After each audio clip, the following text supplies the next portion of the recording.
E José morreu, assim como seus irmãos e toda a sua geração. Mas os descendentes de Israel cresceram muito e se multiplicaram, enchendo a terra de Gósen, onde moravam. Eles eram um povo forte e numeroso, mas também eram estrangeiros em uma terra que não era sua. Um dia, surgiu um novo faraó no Egito, que não conhecia a história de José e o que ele fez pelo país. Esse faraó viu os israelitas como uma ameaça por serem mais numerosos e mais fortes que os egípcios, e resolveu escravizá-los. Ele mandou colocar sobre eles capatazes cruéis, que os obrigavam a trabalhar duro na construção de cidades-armazéns para o faraó. As cidades se chamavam Pitom e Ramessés, e serviam para guardar os tesouros do Egito. Os egípcios tratavam os israelitas com dureza e crueldade, fazendo-os sofrer com a servidão. Mas quanto mais os oprimiam, mais eles se multiplicavam e se espalhavam. Isso deixava os egípcios com medo e raiva dos israelitas. Então o faraó teve outra ideia maligna para tentar diminuir o número dos israelitas. Ele chamou as parteiras das mulheres hebreias, que se chamavam Sifrá e Puá, e lhes deu uma ordem terrível. Quando elas fossem ajudar as hebreias a dar à luz, se o bebê fosse menino, elas deveriam matá-lo. Mas se fosse menina, elas poderiam deixá-la viver. As parteiras, porém, temiam a Deus e não obedeceram ao faraó. Elas deixavam os meninos viverem, pois sabiam que era errado tirar a vida de inocentes. O faraó ficou sabendo disso e as chamou para dar satisfações. As parteiras mentiram para o faraó e disseram que as mulheres hebreias eram muito rápidas no parto e davam à luz antes que elas chegassem. Deus viu que as parteiras agiram com temor e compaixão e as abençoou. Ele também abençoou o povo de Israel e fez com que ele continuasse a crescer e a se fortalecer. Mas o faraó não desistiu de seu plano maligno. Ele deu uma ordem a todo o seu povo. Todos os meninos hebreus que nascessem deveriam ser jogados no rio Nilo, mas as meninas poderiam viver. Assim começou a grande aflição do povo de Israel no Egito, que clamou a Deus por libertação. Em meio à opressão e à violência do faraó, que ordenou a morte de todos os meninos hebreus, nasceu um menino especial, destinado a ser o libertador do seu povo. Sua mãe era uma mulher da tribo de Levi, a mesma tribo dos sacerdotes que serviriam a Deus no tabernáculo. Ela viu que o menino era formoso e escondeu-o por 3 meses em sua casa, desafiando a ordem do rei. Mas ela sabia que não poderia mantê-lo escondido por muito tempo, pois corria o risco de ser descoberta e punida. Então ela teve uma ideia ousada e confiou na providência de Deus. Ela fez um cesto de junco, um material resistente e leve, e o revestiu com betume e piche para torná-lo impermeável. Ela colocou o menino dentro do cesto e o deixou à beira do rio Nilo, entre os juncos, onde ele ficaria protegido e poderia ser visto por alguém que passasse por ali. A irmã do menino ficou observando de longe o que aconteceria com ele, esperando que alguém tivesse compaixão dele e o salvasse. Deus, que cuida dos seus escolhidos, fez com que a filha do faraó fosse se banhar no rio naquele lugar e naquele momento. Ela viu o cesto entre os juncos e mandou uma de suas servas pegá-lo. Ao abrir o cesto, ela viu o menino chorando e sentiu pena dele. Ela percebeu que era um dos filhos dos hebreus, mas não se importou com isso. Ela decidiu adotá-lo como seu filho e desobedecer à ordem de seu pai. A irmã do menino se aproximou dela e se ofereceu para buscar uma ama de leite entre as mulheres hebreias, para cuidar do menino até que ele crescesse. A filha do faraó aceitou a oferta e a menina foi chamar a própria mãe do menino. Assim, a mãe de Moisés pôde amamentar o seu próprio filho e receber um salário da filha do faraó por isso. Quando o menino cresceu, ela o levou de volta à filha do faraó, que o adotou como seu filho e lhe deu o nome de Moisés, que significa tirado das águas. Esse nome era uma lembrança de como Deus o livrou da morte e o preparou para uma grande missão. Moisés se tornou um homem e foi educado na corte do faraó, aprendendo toda a sabedoria dos egípcios. Mas ele não se esqueceu de sua origem e de seu povo. Ele foi visitar os seus irmãos hebreus e viu as injustiças que eles sofriam nas mãos dos egípcios. Ele viu um egípcio espancando um hebreu sem piedade e ficou indignado com aquilo. Ele olhou para os lados e não viu ninguém por perto. Ele pensou que poderia fazer justiça com as próprias mãos e matou o egípcio, escondendo-o na areia. Ele achou que ninguém saberia do que ele fizera, mas estava enganado. No dia seguinte, Ele voltou a visitar os seus irmãos hebreus e viu 2 deles brigando entre si. Ele tentou apartar a briga e perguntou ao que estava maltratando o outro: "Por que você bate no seu companheiro?" Mas o homem não quis ouvir Moisés e respondeu com desprezo: "Quem te colocou como príncipe e juiz sobre nós? Você pretende me matar como matou o egípcio?" Moisés ficou com medo, pois percebeu que o seu ato fora descoberto e que ele não era aceito nem pelos egípcios nem pelos hebreus. De fato, o faraó soube do que ele fizera e procurou matá-lo, pois via nele uma ameaça ao seu poder. Então Moisés fugiu do Egito e foi para a terra de Midian, um lugar distante e desértico, onde ele esperava encontrar refúgio e paz. Em Midian, Moisés sentou-se junto a um poço e descansou da sua longa fuga. Ele viu chegar 7 moças, que eram filhas de um sacerdote de Midian, chamado Reuel ou Jetro. Elas vieram dar água ao rebanho de seu pai, pois elas eram pastoras. Mas elas foram incomodadas por outros pastores, que queriam expulsá-las dali e tomar a água para si. Moisés se levantou e defendeu as moças, ajudando-as a dar água ao rebanho. As moças ficaram agradecidas e voltaram mais cedo para a casa de seu pai. Ele estranhou e perguntou por que elas voltaram tão depressa. Elas contaram-lhe sobre o homem egípcio que as livrara dos pastores e lhes dera água. O pai delas ficou curioso e mandou chamá-lo para comer com eles. Moisés aceitou morar na casa de Jetro e casou-se com uma de suas filhas, Zípora. Ele se tornou pastor do rebanho de seu sogro e teve uma vida tranquila em Midian. Zípora deu à luz um filho, que Moisés chamou de Gerson, que significa estrangeiro, pois ele disse: "Sou peregrino em terra estranha." Esse nome era uma expressão da sua condição de exilado e de sua saudade da sua terra natal. Depois de muito tempo, morreu o rei do Egito que perseguia os israelitas. Mas isso não significou o fim da escravidão e da opressão do povo de Deus. Os israelitas continuaram gemendo e clamando por causa do trabalho duro e cruel que os egípcios lhes impunham.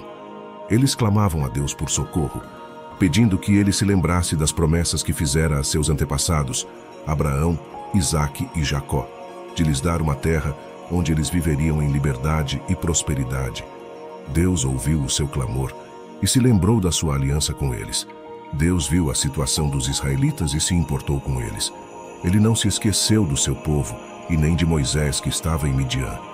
Moisés estava apacentando o rebanho de seu sogro Jetro, sacerdote de Midian, no deserto.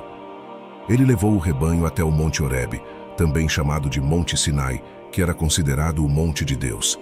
Ali, ele viu uma sarça que estava em chamas, mas não se consumia pelo fogo. Ele ficou curioso e se aproximou para ver melhor. Então ele ouviu a voz de Deus que saía do meio da sarça. Deus chamou Moisés pelo nome e ordenou que ele tirasse as sandálias dos pés, pois aquele lugar onde pisava era santo. Deus se apresentou como o Deus de Abraão, Isaque e Jacó, os patriarcas do povo de Israel. Moisés ficou com medo e cobriu o rosto, pois sabia que ninguém podia ver a Deus e viver.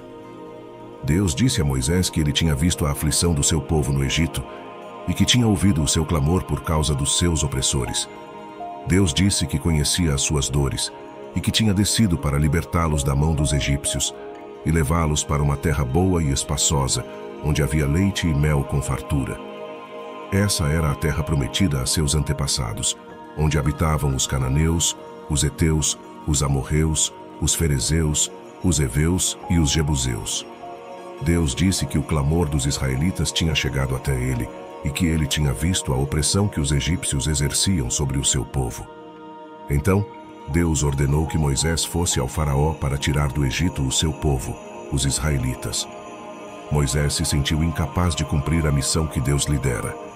Ele perguntou a Deus quem era ele para ir a faraó e tirar os israelitas do Egito.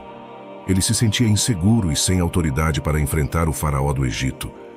Deus afirmou que estaria com ele e que depois que tirasse o povo do Egito, eles prestariam culto a Deus naquele mesmo monte. Moisés perguntou a Deus qual era o seu nome, pois ele sabia que o nome de uma pessoa revelava o seu caráter e a sua natureza. Ele queria saber como apresentaria Deus para os israelitas, caso eles perguntassem quem o tinha enviado. Deus lhe respondeu: "Eu sou o que sou." Esse nome expressava a eternidade, a imutabilidade e a soberania de Deus. Ele era o único Deus verdadeiro, autoexistente e todo-poderoso. Deus disse mais: assim dirás aos filhos de Israel: eu sou, me enviou a vós. Deus também disse que esse era o seu nome para sempre, e que assim ele seria lembrado de geração em geração. Deus mandou Moisés reunir os anciãos de Israel e dizer-lhes que o Senhor, o Deus dos seus pais, lhe tinha aparecido e lhe tinha dito que ele tinha visitado o seu povo e visto o que lhes era feito no Egito. Deus mandou Moisés dizer para os anciãos que ele os tiraria da aflição do Egito e os levaria à terra prometida. Deus disse que eles ouviriam a sua voz e iriam com ele ao rei do Egito para pedir-lhe que os deixasse ir ao deserto para oferecer sacrifícios ao Senhor. Deus disse que sabia que Faraó não os deixaria ir, a não ser por meio de uma mão poderosa. Por isso, ele estenderia a sua mão e feriria o Egito com todas as suas maravilhas, até que Faraó os deixasse ir. Deus também disse que daria graça para os israelitas diante dos egípcios, de modo que eles não sairiam de mãos vazias. Eles pediriam para os egípcios objetos de prata, de ouro e roupas, e os despojariam. Assim, Deus cumpriria a sua promessa de abençoar o seu povo e de julgar o Egito. Moisés ainda estava inseguro sobre a sua missão e temia que o povo de Israel não acreditasse nele. Então Deus lhe deu 3 sinais para confirmar o seu poder e a sua autoridade. O primeiro sinal foi o da vara, que se transformou em cobra e depois voltou a ser vara, quando Moisés a pegou pela cauda. O segundo sinal foi o da mão, que se tornou leprosa e depois foi curada, quando Moisés a colocou no peito. O terceiro sinal foi o da água do rio Nilo, que se tornaria em sangue, quando Moisés a derramasse na terra seca. Esses sinais serviriam para convencer os israelitas e o faraó de que Deus havia enviado Moisés. Moisés ainda não estava satisfeito com os sinais de Deus e apresentou outra desculpa para não aceitar a sua missão. Ele disse que não era eloquente, mas pesado de boca e de língua, e que não saberia falar bem diante do povo e do faraó. Deus, porém, repreendeu Moisés e lembrou-lhe que ele era o criador da boca e que poderia fazer alguém falar ou calar. Deus prometeu que seria com a boca de Moisés e que lhe ensinaria o que deveria dizer.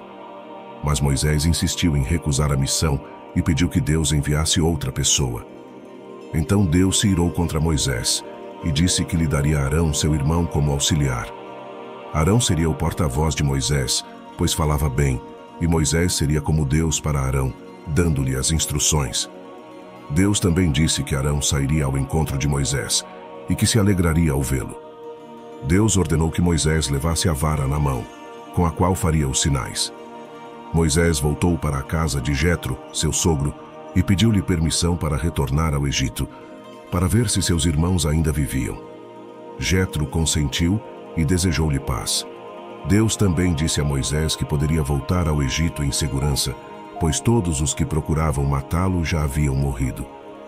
Então Moisés tomou sua mulher Zípora e seus filhos Gerson e Eliezer, e os colocou sobre um jumento. Ele também levou consigo a vara de Deus e partiu para o Egito. No caminho, Deus disse a Moisés que fizesse diante do faraó todos os sinais que ele lhe havia dado, mas que ele endureceria o coração do faraó, para que ele não deixasse o povo ir. Deus também disse a Moisés que dissesse ao faraó que Israel era seu filho primogênito e que ele deveria deixá-lo ir para servi-lo. Caso contrário, ele mataria o filho primogênito do faraó. Durante a viagem, aconteceu um incidente estranho e misterioso. O Senhor saiu ao encontro de Moisés no lugar onde ele pousava e quis matá-lo. Zípora percebeu o perigo que seu marido corria e tomou uma pedra afiada e circuncidou seu filho, tocando com o prepúcio os pés de Moisés. Ela chamou Moisés de esposo sanguinário, marido de sangue, referindo-se ao ritual da circuncisão. Mas com esse ato, ela aplacou a ira de Deus e salvou a vida de Moisés. Deus disse a Arão que fosse ao deserto se encontrar com Moisés. Arão obedeceu e encontrou Moisés no monte de Deus, onde se abraçaram e se alegraram. Moisés contou a Arão tudo o que Deus lhe havia dito e mostrou-lhe os sinais que ele lhe havia dado. Eles foram juntos ao Egito e reuniram os anciãos de Israel. Arão falou ao povo tudo o que Deus havia dito a Moisés, e Moisés fez os sinais diante do povo. O povo creu na mensagem e nos sinais, e se alegrou ao saber que Deus havia visto a sua aflição e que havia enviado Moisés e Arão para libertá-los. Eles se prostraram e adoraram a Deus. Moisés e Arão, seguindo as instruções de Deus, foram falar com Faraó e lhe disseram: Assim diz o Senhor, o Deus de Israel: Deixe o meu povo ir para celebrar-me uma festa no deserto. Eles pediram que Faraó permitisse que os israelitas fossem ao deserto oferecer sacrifícios ao Senhor, o seu Deus. Eles não pediram a libertação definitiva do povo, mas apenas uma licença temporária para adorar a Deus. Esse pedido era razoável e respeitoso, mas Faraó o rejeitou com arrogância e desprezo. Ele respondeu: Quem é o Senhor, para que eu lhe obedeça e deixe Israel sair? Não conheço o Senhor e não deixarei Israel sair. Deus tem um plano para o seu povo e não se esquece das suas promessas. Ele é capaz de usar pessoas imperfeitas como Moisés, que era gago e assassinou um homem, para realizar a sua vontade. Ele é soberano sobre todas as coisas e pode fazer o impossível para cumprir os seus propósitos. Ele é um Deus que se compadece dos que sofrem e que luta pela justiça e pela liberdade dos oprimidos.